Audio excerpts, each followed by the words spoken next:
An all-time NBA great who says he is going to look overseas for his next pair of kicks. Watch this.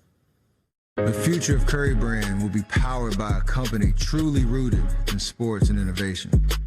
A partner dedicated to creating quality products with sneakers that I believe in that will continue to deliver at the highest level. The future of Curry brand is with Li-Ning. All right, that's four-time champ, three-point god Steph Curry announcing what he calls the partnership of a lifetime with Li-Ning. That's a Chinese company with his Curry brand. The move upends more than a decade of Curry's ties to Under Armour, which is based in Maryland. Curry is joining fellow champ Dwayne Wade and his Warriors teammate Jimmy Butler among Li-Ning's athletes. But buying Li-Ning shoes here in the U.S., not so easy. The company doesn't have any stores.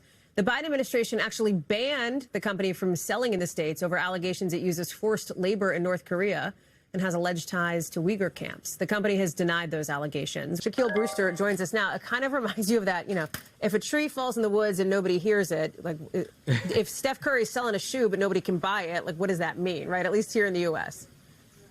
Yeah, and look, this goes into the complicated relationship that you have with China and the NBA for some time at this point, and the criticism that the NBA, through its business dealings, can be too cozy with this country that has a record of some human rights abuses. And you're hearing that even in the past couple of minutes, Hallie, from a representative from New Jersey, Chris Smith. I want to read some of his statement. He's saying that Steph Curry is one of the most talented and watched basketball players in the world, which is exactly why this matters. He goes on to say the NBA, its players, and sites like Amazon cannot suggest that they stand for social justice at home while cashing checks from companies tied to Communist Party's forced labor economy. Hallie, this is criticism that we've heard before, but we know that the NBA has butted heads itself as a league with leaders in China. It was back in 2019 where you had a general manager tweet support for anti-government protesters, and the Chinese television pulled the NBA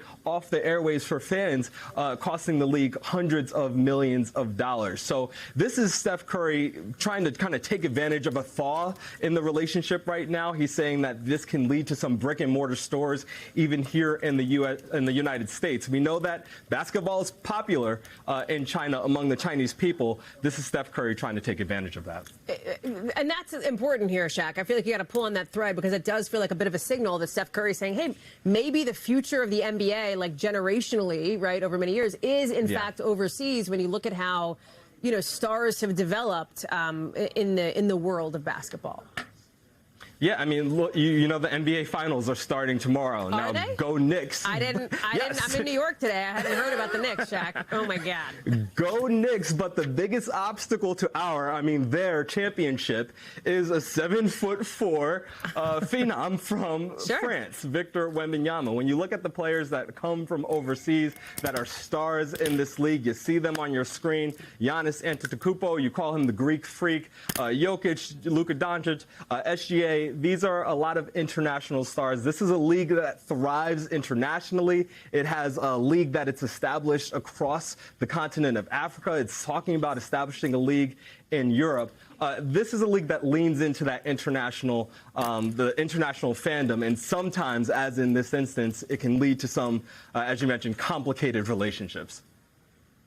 Shaq Brewster, so interesting, the whole thing. Can I just ask you super quickly? I'm sorry, I hope the control not mad at me. Just really quick. When Steph talked about truly rooted in innovation when he was talking about Li-Ning, was that kind of a dig at Under Armour, or am I overreading into it? It could be heard that way because he was very specific with that, but he did get to test a lot of these brands. So there's also some confidence in which he was saying it as he enjoyed his, he called it a shoe free agency over the past couple of months. Appreciate you. Look at you rolling with it. Shaq Brewster, thanks, pal. Appreciate it. We thank you for watching. And remember, stay updated on breaking news and top stories on the NBC News app or watch live on our YouTube channel.